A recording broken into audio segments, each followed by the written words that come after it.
My name is Alan Collier. I'm a senior in college, and I'll be talking with my friend Kai Olson. That's me. My name is Sergeant Olson. I am a 13th Box with the 173rd Infantry Brigade. I just got stationed up here in Italy, and I'm here to do this interview with my best friend, Alan. So I went to Benjamin Bossi High School, and I've been there freshman through senior year. And you moved there, I think it was around junior year. Then senior year is when you really started start hanging out and stuff like that, right? After junior year, you kind of figured out who your friends were, and people were pretty comfortable. By senior year, that's when we started to hang out more and realize that we were kind of pretty similar and we had similar interests. So it kind of just worked out well. We were both busy working, but when we weren't, we would kind of hang out once or twice a week, maybe. We would usually play soccer or just be lazy and just sit and play video games. And you didn't start basic training until early 2017. So what were you doing pretty much 2016, I guess? Yeah, so once you abandoned me in 2016, It wasn't a super eventful year. Other than, we would maybe play video games once a week again, just because you were gone and then I was getting ready to go. So whenever we could, we would talk or hang out or something like that. So January, I shipped off to Fort Jackson, South Carolina to do basic training, which was 2.5 months or so.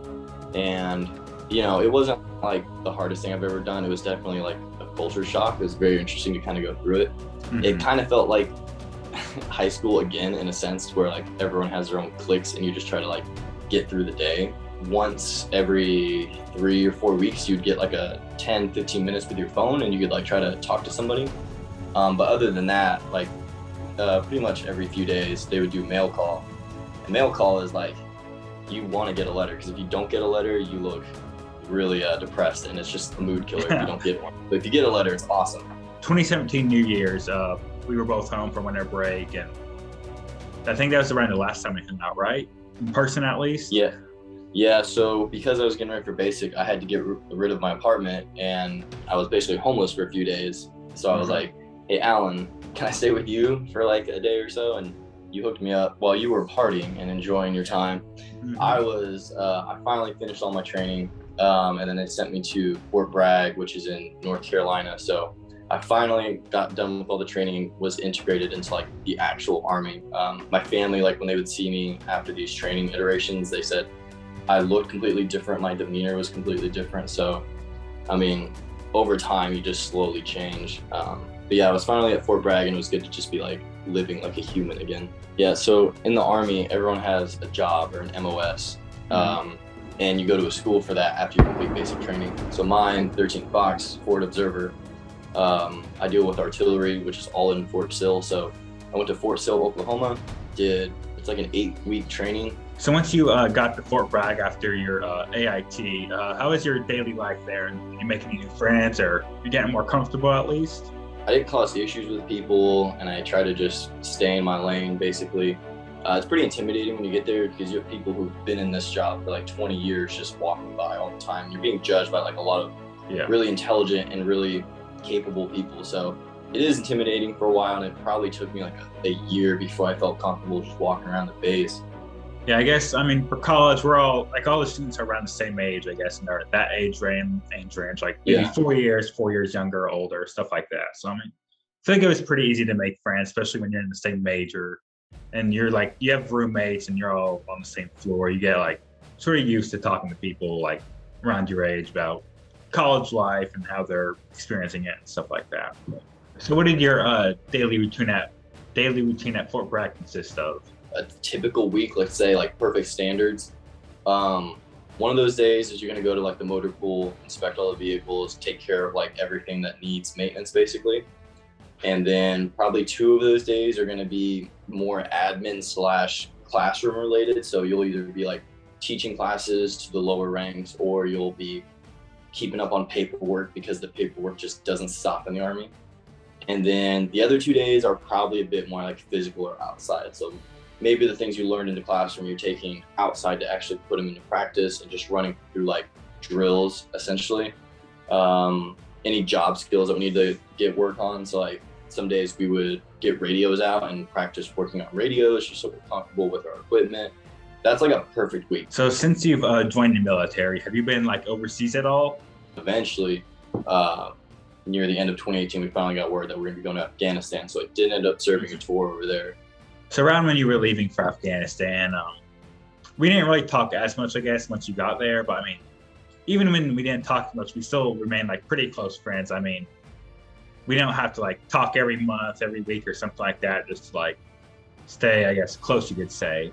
We were really good about just like having long gaps of like not talking. Like we might have even gone like a couple months without talking sometimes, just because I had a lot of crazy shit going on in my life, and then you were dealing with college and trying to figure stuff like going on there. So even though we had like long gaps, I would just be like, oh yeah, let's see what Alan's up to, and just message you some weird shit that probably freaked you out. But I had to make sure you were still, you're still there. So when you got to Afghanistan, what was like, I guess, what did your job entail there? Or what did you do with your time there?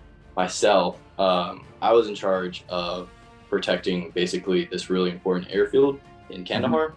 Basically, one day you'd go out and drive to a certain area to where they think the enemy might be, and most likely nothing would happen. And then you would come back and you'd be gone for like 12 hours. And then the next day you would do maintenance, or you'd be on like the emergency response force. So it was a more consistent, more routine than what I knew some other guys had.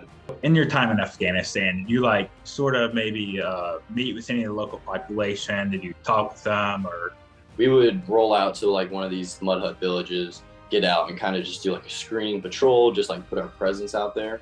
And we had direct contact with a lot of different people from those villages. So the females were always gone. So what we dealt with was like the village elders typically, and then the young boys who were like 10 years old or less. Yeah. We were trying to build relations with the elders, and I mean, you learned a lot about like what they thought was respectable. So yeah, did you maybe meet any kids that like maybe didn't appreciate your presence, or like they trying to talk to you at all? Or so yeah, I mean, they're the best swindlers I've ever met, because like the first thing they're going to try to do is get something from you. These people, like, they sometimes had nothing, so we did try to like give them things when we could, but sometimes the mission didn't dictate that, and we had to focus on what we were doing. So were there any struggles you faced with your deployment there at times?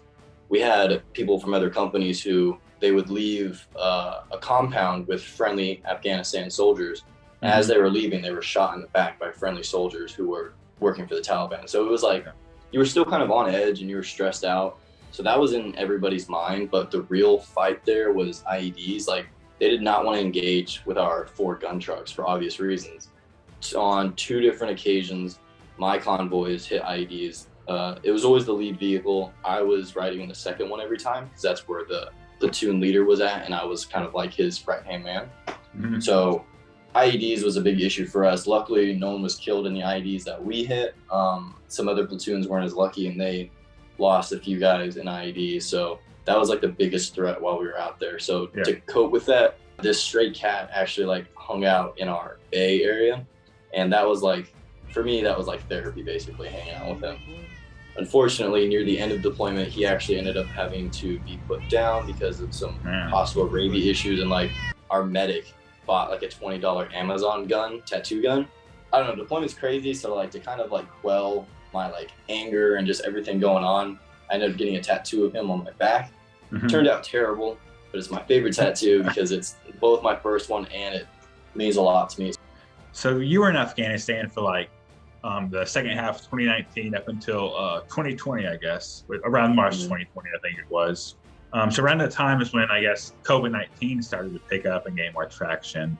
So it was weird because like we were just hanging out before a mission, and someone started talking about how some like disease was coming up through Afghanistan in like 2019. One of our interpreters, actually, he said his friends were getting sick with this new disease. When we were learning about it, like the army was still trying to figure out what to do, basically, because you have this force that's, you know, several million people big, and they didn't know what to do quite with protocols and stuff like that. So so we got like an email saying like, hey, everyone can stay an extra week home because of COVID, like seeing how serious it would get and stuff like that. So I mean, you in a couple weeks, but yeah. So I mean, we all enjoyed it. We got an extra week of vacation pretty much. But after those 2 weeks were up, we were pretty much told like, hey, anyone can like sort of take their stuff if they lived on campus, bring it back home. Switch from like in-person to online classes is like a big change.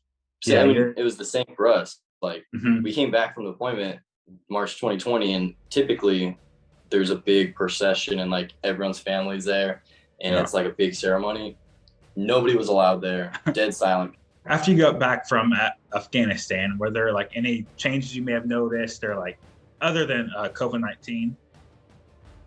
Yeah, so coming back from Afghanistan, I was promoted January of that year. So I went from being junior enlisted to a non-commissioned officer. So my whole job and my role in the Army has completely changed. I noticed that I had this I didn't know what it was, but looking back, it was basically PTSD. I had PTSD for like maybe 2-3 weeks, maybe a month. It was in that area to where basically I couldn't ride in a car, passenger side, without just being extremely stressed out. It was like, even though my vehicle itself didn't hit an IED, I think just my convoys getting hit, just being like high strung for 9 months, it just wore on me mentally. And I think I still have like slivers of like, I get stressed more than I did in a passenger seat. So I guess around that like time period, we talk about like video games, we talk about like relationships, stuff like that, really.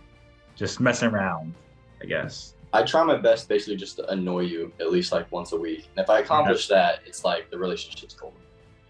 Once you got promoted to sergeant, did you get any like new responsibilities at your time in the US, or? Now I was in charge of like actual people and was expected to kind of lead and form the next generation in a sense. So I had like 2 guys I was in charge of, but one more specifically because we work in like teams of 2. Yeah. So with Afghanistan behind you, were you like looking forward to anything, or? I was kind of just being nonchalant about it, and little did I know, my sergeant comes in and says, "Hey, you know you got orders for Italy, right?" So I was like, "No, I do not know that at all." Yeah. I don't know how I got to Italy. If I'm being honest, I just winged it the entire time. The paperwork, the movers, everything. I'm surprised I'm here. There's a lot you got to do. It was very different and nice at the same time, seeing something that was like, I don't know, just a different culture. Once I actually got here, it was pretty nice. Like, I'm still in like the tourist mode to where everywhere I go, I just have my phone doing this, and I look really annoying probably. Every weekend was going somewhere different around Italy, trying new foods, trying new places. So that was honestly like my first couple months here. That's what I was doing. Well, do you like get any like weird comments or looks maybe about you guys? Or? Yeah, someone just rolls down their window and says, "Go home," and just rolls it up and drives away. So it's like, that's the kind of reaction we get most of the time. Like, I've had people like stop and like point at me like, "There goes the American." But for the most part, like the workers especially, everyone is very friendly, and we have a lot of money, so they like us a lot. So now that you're in Italy, do you have like a weekly routine that you follow, or what do you do there now? A lot of my day-to-day is basically just planning on like, how can I improve their basic soldier skills? Yeah. You know, we do the typical things of, when we can, we do marksmanship training, we do our job training, we do radio training, things like that are kind of standard, but they emphasize different things here. So we just finished the expert soldier training recently, to where they compete for expert soldier badges. So that's something that we didn't do back at Fort Bragg. But the schedule's calming down a bit more to where it's like I have time to go socialize. So I've started making some like Italian friends, because it's just murder trying to get through Italy if you only speak English. So you have a lot more, I guess, options when you can travel versus, do you want to go to North Carolina or South Carolina? Or, like, you know. Yeah, I mean, my traveling consists of Carbondale, Evansville, and then Florida occasionally, like maybe once every 3 months, something like that. So terrible options. Yeah, not too diverse compared to you. Yeah, I mean, going back to the States now is expensive too, which is why when I go back for training, hopefully we can link up again and hang out, because like, it's really gorgeous here, but to go back to the States, I think it's like $3,000 round ticket is what someone's paying. Oh, yeah. So it's going to be expensive to kind of like travel back home more. So in the next couple of months, I'll start looking for a job after college. Is there anything you're looking forward to after, or in your military career, or what you're gonna do after that? Kind of just live. This is a bit like, I have much pride when I do this job, but after this, I kind of want to do what I think like speaks to my heart. So I'll probably do something with animals, or something with like forest conservation, something with nature and animals, to where it's not about other people. Yeah, I think college has definitely helped me mature. And while they're pretty different, like military and college, I think it also helped you mature as well, right? Yeah, I mean, they both do the same thing of I think they force you out of your comfort zone. So I'm sure that like whether or not you wanted to, you had to interact with people, you had to put yourself in front of a class. I have to do that a lot with military. So very similar experiences to where we've both grown, but we kind of still held on to like the same things that kind of kept us what drew us to each other, I think, in the first place and why we got along so well. So it's kind of forced on us, whether you want it or not, to kind of just mature and kind of just evolve with our opinions and our thoughts and everything like that. But we still kind of go back to like what we did in high school, where we just talk shit, play some video games. Yeah. Everything's smooth sailing. Well, Kai, it was good talking to you again. I know there's a pretty big time difference between us. I think it's like around midnight there for you. I hope anyone's watching this has gained a new perspective, hopefully, on like maybe the college and military life now they're the same or different. Do you have any closing thoughts on that? And I don't really talk about my job too much. So when I come down there, like January, hopefully we can make some time and like actually face to face talk and hang out, because it's been like 5 years. So it's we been can a while. actually, break that up a bit, give another 5 years, and then see each other again. Yeah. So yeah, this is good just to kind of like catch up. But yeah, it's about midnight now, so I'll probably be going to bed in another hour or two because I have a terrible sleep schedule. Yeah, me too. Same here. But yeah, look forward to seeing you again in January, hopefully. Sounds good. All right, man. I'll see you then.